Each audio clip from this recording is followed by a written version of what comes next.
Hello students, let me start the next topic of functional analysis, in which we will prove a basic and important theorem that says that the norm on a vector space is a continuous map. Okay, this is an important theorem and it would be used repeatedly throughout this course, so don't miss it. The statement is the norm on a vector space capital V into the real line capital R is continuous, and it is continuous with respect to the topology induced by the metric obtained from this norm. And this assertion makes sense because we know that this norm induces a metric. Let we say that metric is D, and such a metric induces further the metric space given by this ordered pair. And we know that every metric space is a topological space, therefore this metric induces some topology tau. And the complete assertion for this theorem is the norm, this one, is continuous with respect to the topology tau induced by the metric D. Okay, however, the statement that we have written just here is enough for you.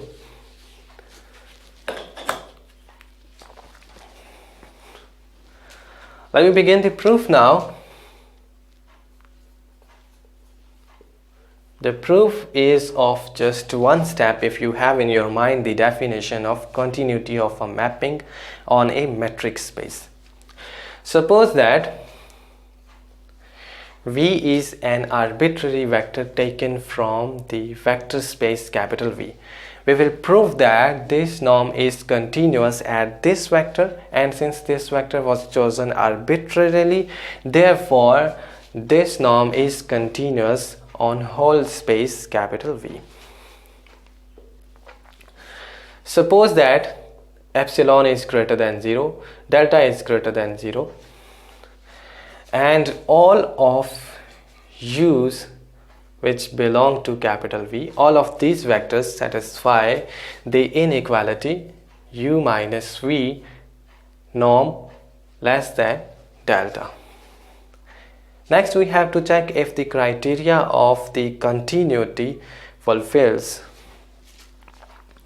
Note that this expression is greater than or equal to the absolute value of norm of u minus norm of v. This is a simple inequality that we will prove in the closing of our lecture. So if we set delta is equal to epsilon, then we see that the criteria of continuity is fulfilled, because for every epsilon greater than 0 there exists a delta greater than 0, such that for all of u satisfying this inequality, we have another inequality that is given by absolute value of norm of u minus norm of v is less than epsilon. So it means that this norm is continuous at the vector v, and hence, since it is arbitrary vector, this norm is continuous on whole vector space capital V. This completes the proof. However, if you have difficulties in understanding this proof, then it may be because you do not have recalled the definition of continuity. So let me recall it.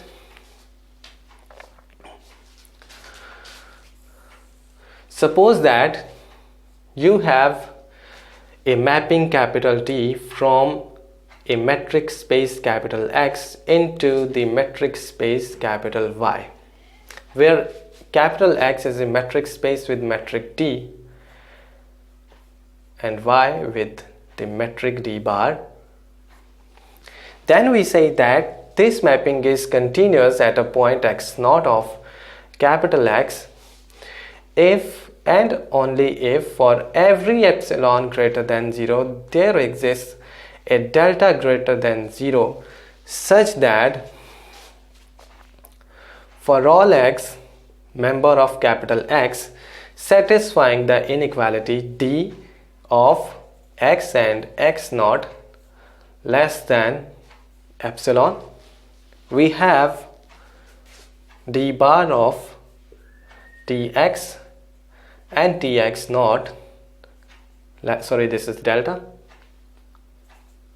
less than epsilon. Okay, this is the definition of continuity. Note that D is the metric on the first space capital X, and in our case the first space is capital V, and the metric on this normed vector space is the metric induced by this norm, which is given by this one. So in our case, the metric, this one, is norm of the general vector u minus the vector at which you are checking the continuity, and it is less than delta. Okay, so this inequality is our this one. The next is this one. Note that this is the metric on the second space, and in our case the second space is the real line, and the usual metric on this real line is the absolute value. So therefore this thing, d bar of tx naught, comes out to be equal to absolute value of tx minus tx naught. Tx is the image of the point x under the mapping capital T, and since in our case the mapping is the norm, this one, and the image of the first vector, that is the vector u, under the norm is simply norm of u, and the second vector at which you are checking the continuity is the vector v, and the image of this vector under this norm is simply the norm of v. Okay, so this thing becomes the absolute value of this quantity, and this is our second metric, this one. So we have proved that for every epsilon greater than 0 there exists a delta greater than 0, such that all of u satisfying this inequality, we have this second inequality, this one. So the criteria of continuity is fulfilled, therefore we have proved the theorem. Now we will prove the important inequality appearing here that does the trick in proving this theorem. You can prove it by yourself. Consider the norm of u, which is equal to norm of u minus v plus v.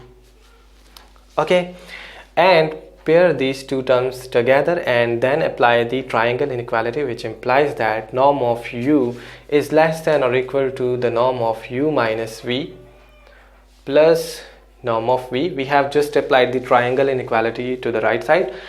Now shift this norm of v to the other side. You have norm of u minus norm of v here, and it is less than or equal to norm of u minus v. Okay, this is your inequality number 1. Now consider the norm of v, which is equal to the norm of v minus u plus u. Again, by applying the triangle inequality, you have this thing to be less than or equal to the norm of v minus u plus norm of u. Now shift norm of u to the other side. You have norm of v minus norm of u is less than or equal to the norm of v minus u. Now take a minus common from here. You have norm of u minus norm of v less than or equal to the norm of v minus u, which can be written by symmetry as norm of u minus v.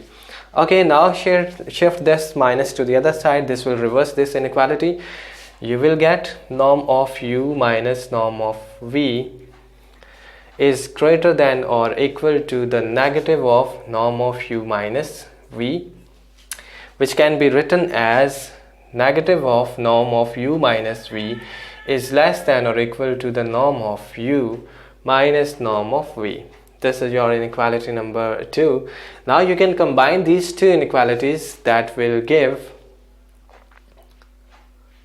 norm of u minus norm of v less than or equal to the norm of u minus v. This is your inequality number 1.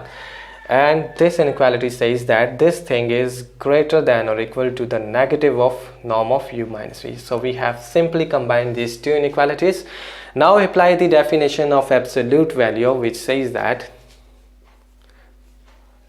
the absolute value of a real number, if it is less than another real number a, then this means that negative a is less than x is less than a. So by using this, we get that absolute value of norm of u minus norm of v, and this difference is the real number. This is less than or equal to the real number norm of u minus v. Okay, so this completes the proof. Hopefully you have learned and enjoyed this lecture. Please share with friends. Thanks for watching.